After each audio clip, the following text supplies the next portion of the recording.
a payé pour mes péchés et me donne la vie éternelle. Dans la foi, je reçois ce don de Dieu. Je te reçois comme Seigneur et Sauveur. Amen. N'attendez pas qu'il soit trop tard. Devenez membre de la chaîne Today et bénéficiez de réconfort et de soutien dans les moments difficiles. Cliquez sur le lien dans la description de la vidéo. Mardi 9 avril 2024 page 1 lettre de l'ennemi résumée. La Bible nous enseigne un cas dans lequel le roi Ézéchias a reçu une lettre de Sennachérib, roi d'Assyrie et son ennemi le plus déterminé. Sennachérib a exigé une capitulation totale, mais pas avant d'avoir démontré sa puissance militaire et sa fierté personnelle. Par J. Martin, les cartes peuvent être merveilleuses, surtout quand nous les recevons d'un être cher. Un fils qui combat au loin en guerre, un père ou une mère qui écrit pour dire que la maladie est passée, une sœur rapportant que le bébé est enfin arrivé. Mais il y a aussi ces lettres, que nous ne voudrions jamais recevoir, comme celles qui nous annoncent le décès d'un être cher ou peut-être celles dans lesquelles on nous annonce qu'un conjoint part chercher quelque chose de mieux.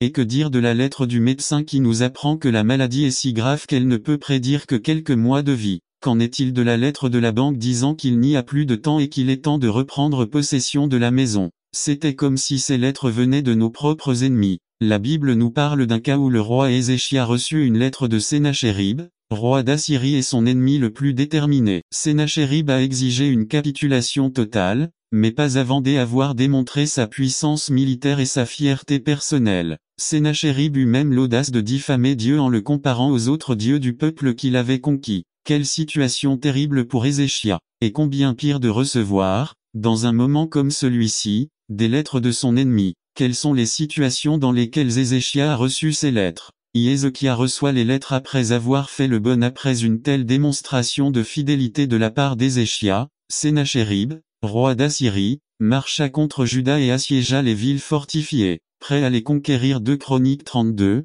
1. À quels étaient ces signes de fidélité? 1. Le service dans le temple du Seigneur a été rétabli. Le temple a été réparé et purifié. 2 Chroniques 29, 3b. Il rassembla les prêtres et les lévites et leur ordonna de se préparer à adorer et à servir dans le temple. 2 Chroniques 29, 4 à 11 c. Superviser les sacrifices et les offrandes. 2 Chroniques 29, 1 à 24 d. Il a conduit le peuple à l'adoration. Chroniques 29, 25 à 29 2. Il a célébré la Pâque. Des messagers furent envoyés pour inviter le peuple. 2 Chroniques 36b. Les gens commençaient à arriver, mais ils n'avaient pas été purifiés. 2 Chroniques 30, 18 et malgré cela, le roi ne les a pas chassés, mais a prié pour eux. 2 Chroniques 30, 18, 19 des Dieu fut satisfait et guérit le peuple. 2 Chroniques 30, 20 Les gens retournèrent chez eux et purifièrent leur ville. 2 Chroniques 31, 1 N'attendez pas qu'il soit trop tard. Devenez membre de la chaîne Today et bénéficiez de réconfort et de soutien dans les moments difficiles. Cliquez sur le lien dans la description de la vidéo. Mardi 9 avril 2024 page 1 3.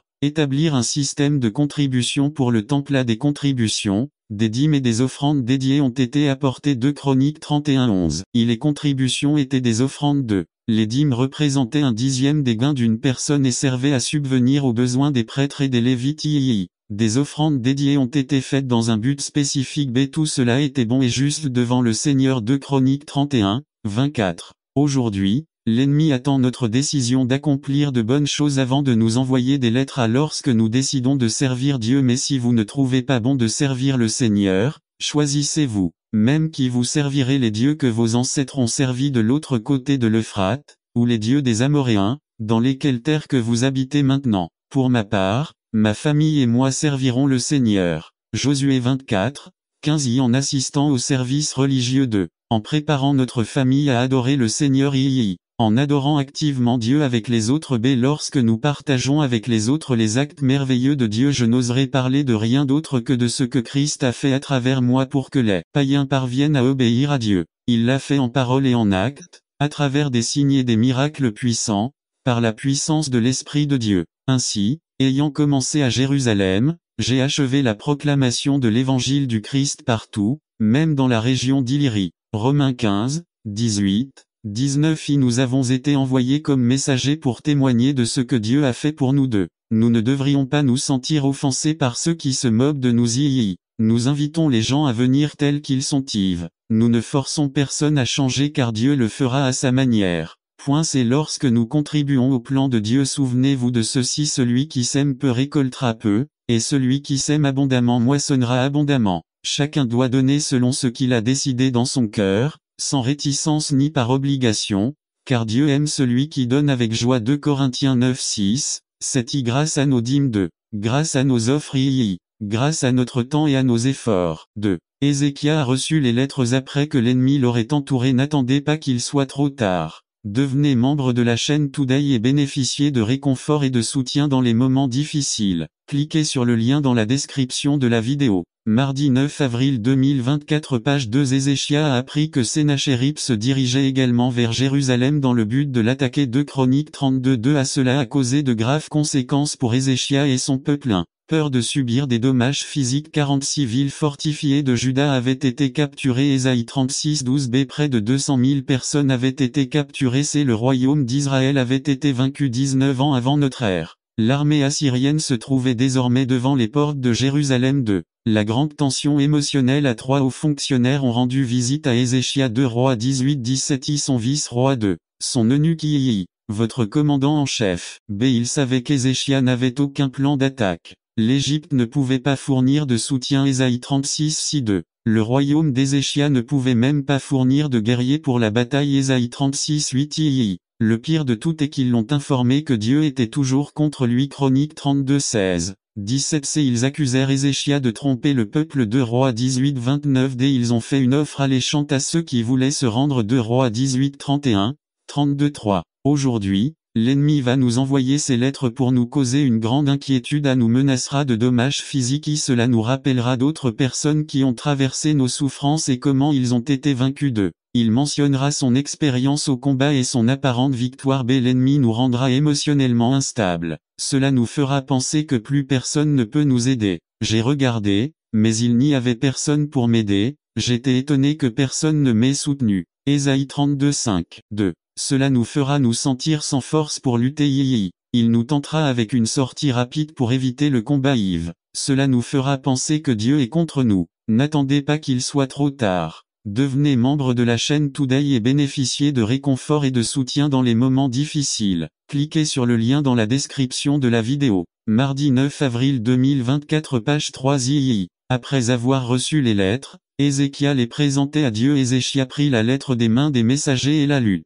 Puis il monta au temple de l'Éternel, et l'étendit devant l'Éternel. 2 Rois 19:14 Ézéchias semblait être une personne très religieuse. 1. Il avait obéi à la loi de Moïse comme expression de ses convictions. A. Il avait détruit les autels des faux dieux. B. Il avait purifié le temple. C. Mais il n'avait jamais eu une véritable rencontre avec Dieu. Et ils lui dirent, ainsi parle Ézéchias, aujourd'hui est un jour d'angoisse, de châtiment et de déshonneur, comme lorsque des enfants vont naître et qu'on n'a pas la force de donner naissance pour eux. Peut-être que l'Éternel, votre Dieu, entendra toutes les paroles du général en chef que son maître, le roi d'Assyrie, envoya pour insulter le Dieu vivant. Que le Seigneur votre Dieu le punisse pour les paroles qu'il a entendues. Priez donc pour le reste du peuple qui survit encore. 2 Rois 19:3, 4-2. Le problème auquel il était maintenant confronté exigeait une confiance totale en Dieu. A. Il a démontré sa foi en se rendant au temple du Seigneur. 2 Rois 19:14 B. Il a démontré sa foi en consultant le prophète de Dieu. 2 Rois 19:2,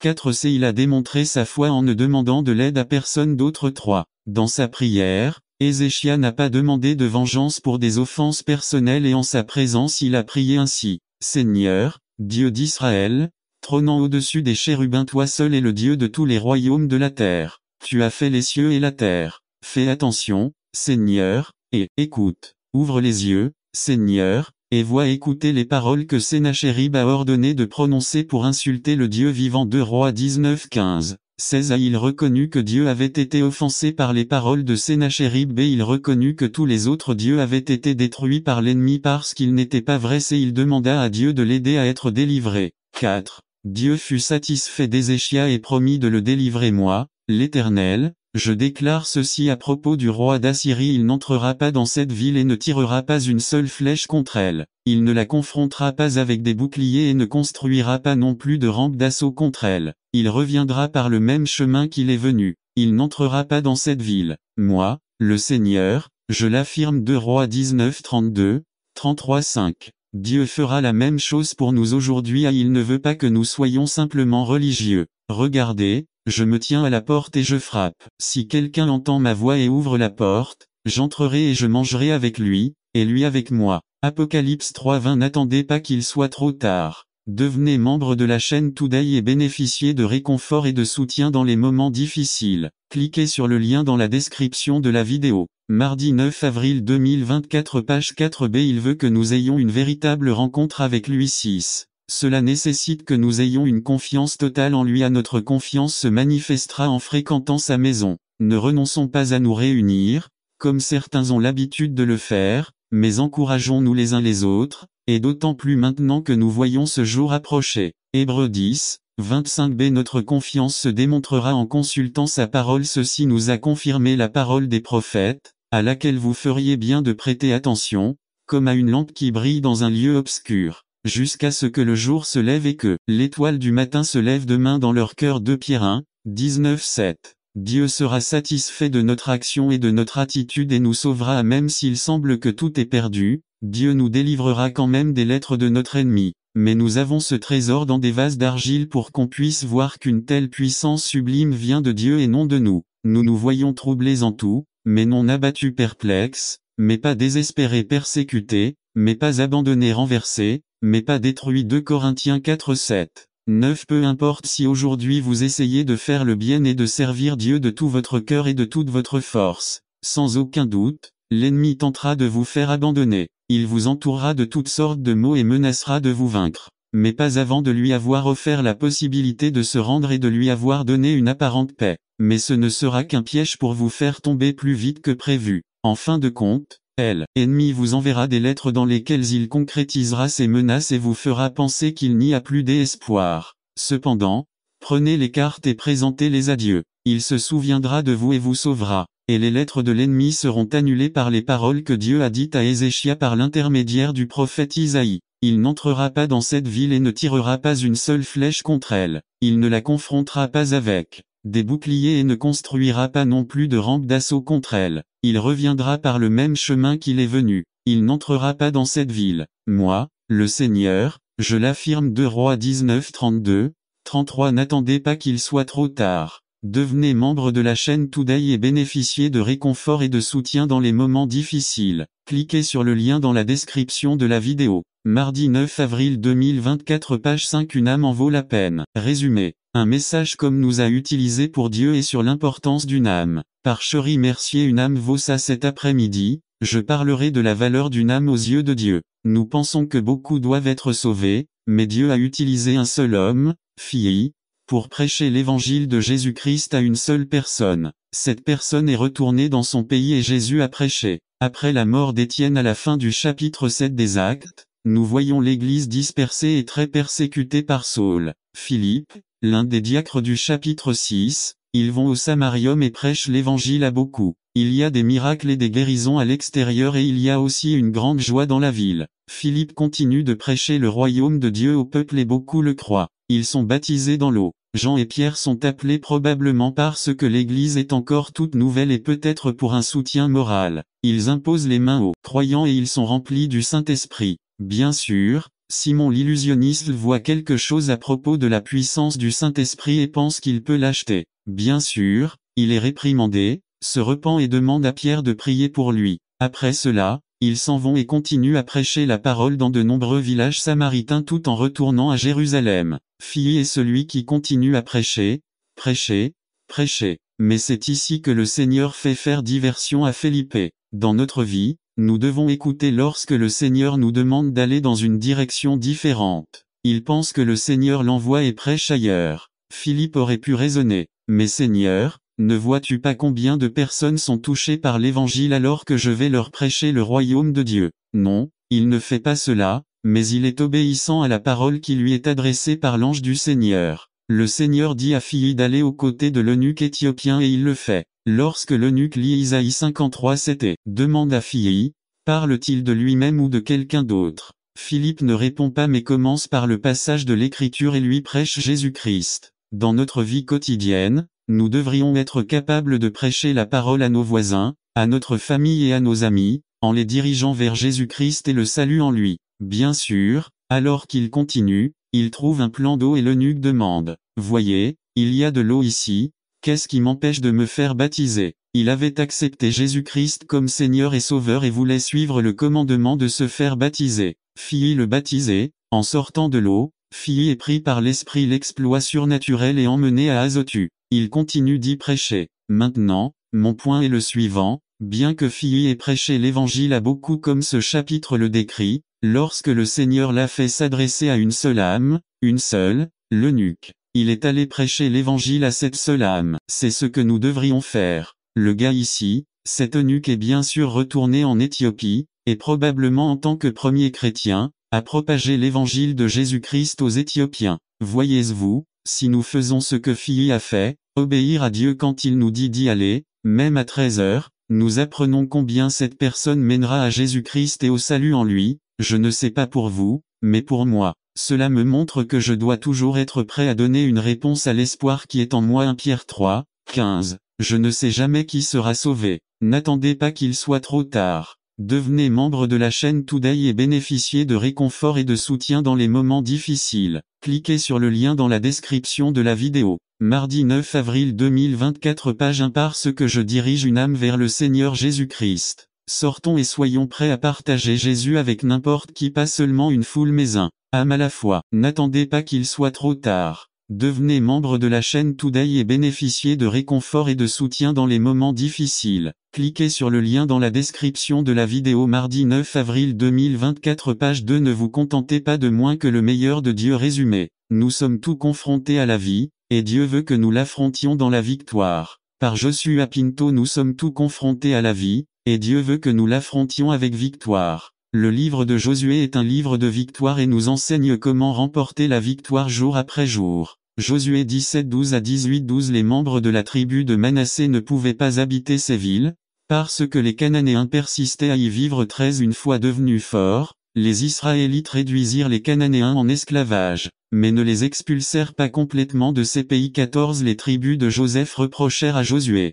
pourquoi nous as-tu donné seulement une partie du territoire? Nous sommes nombreux et le Seigneur nous a abondamment bénis. 15 Alors Josué leur répondit: puisque vous êtes si nombreux et que vous trouvez la région montagneuse d'Éphraïm trop petite pour vous, allez dans la région des forêts qui sont sur le territoire des Phéréziens et des Rephaïtes, et défrichez le terrain de manière à ce que tu peux y vivre. 16 Les descendants de Joseph répondirent: la région montagneuse est trop petite pour nous, et les Cananéens qui habitent dans la plaine ont des chars de fer, tant ceux de Beth-Shan et de ses villes que ceux de la vallée de Jezréel. 17 Mais Josué encouragea les tribus d'Éphraïm et de Manassé, descendants de Joseph: vous êtes nombreux et avez un grand pouvoir. Il ne leur restera pas un seul territoire. 18 Mais ils posséderont la région des forêts. Démantelez-les, occupez-le jusqu'à ses limites. Et même si les Cananéens ont des chars de fer et sont très forts, tu pourras les chasser. LSG Le peuple d'Israël était entré dans la terre promise et vivait en Canaan, mais il y avait un gros problème.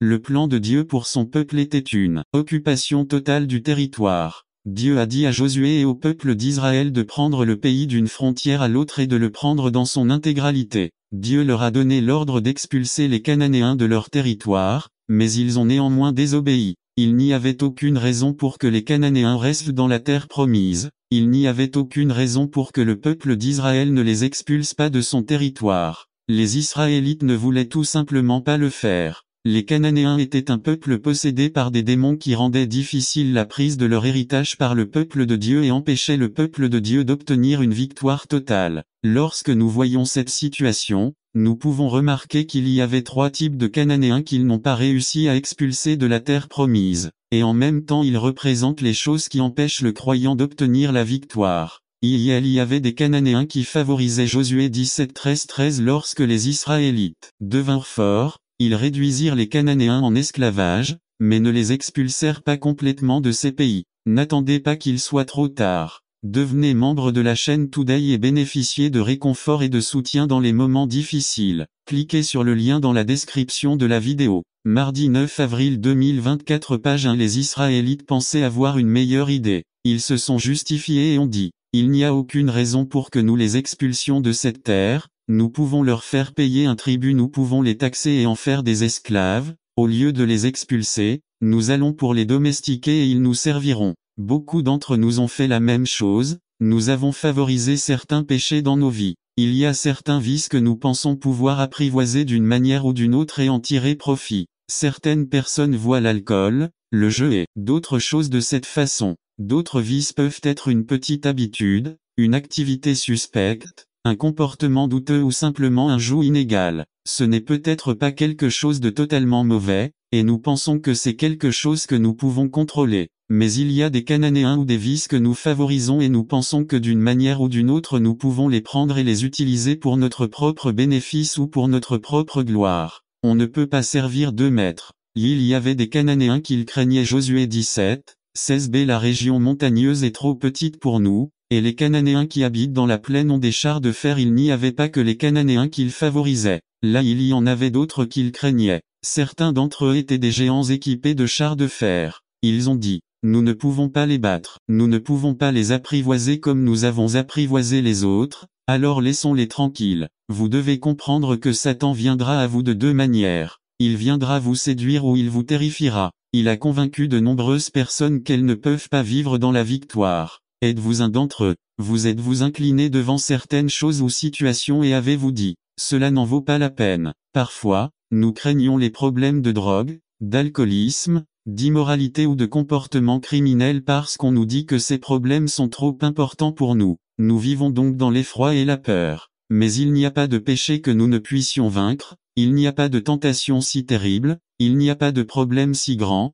il n'y a pas de puissance du diable si grande que nous ne puissions vaincre par la puissance de l'Esprit de Dieu. Ne pensez pas que, d'une manière ou d'une autre, nous sommes des victimes impuissantes. N'oubliez pas que vous pouvez tout faire en Christ. N'attendez pas qu'il soit trop tard. Devenez membre de la chaîne Today et bénéficiez de réconfort et de soutien dans les moments difficiles. Cliquez sur le lien dans la description de la vidéo. Mardi 9 avril 2024 page 2. Il y avait des Cananéens avec qui il vivait. Josué 17, 12b. Parce que les Cananéens persistaient à vivre en eux. Il y avait aussi quelques voisins avec qui ils appréciaient leur compagnie. Ils se sont installés et ont vécu entre eux. Le peuple de Dieu vivait parmi des voisins païens, et si vous lisez la Bible, elle dit qu'après un certain temps, ils ont commencé à se comporter comme leurs voisins païens. Je tiens à vous rappeler et à souligner que ces Cananéens étaient un peuple possédé par des démons dont les Israélites auraient dû se débarrasser. Si nous devenons amis avec le monde, nous commencerons à aimer le monde,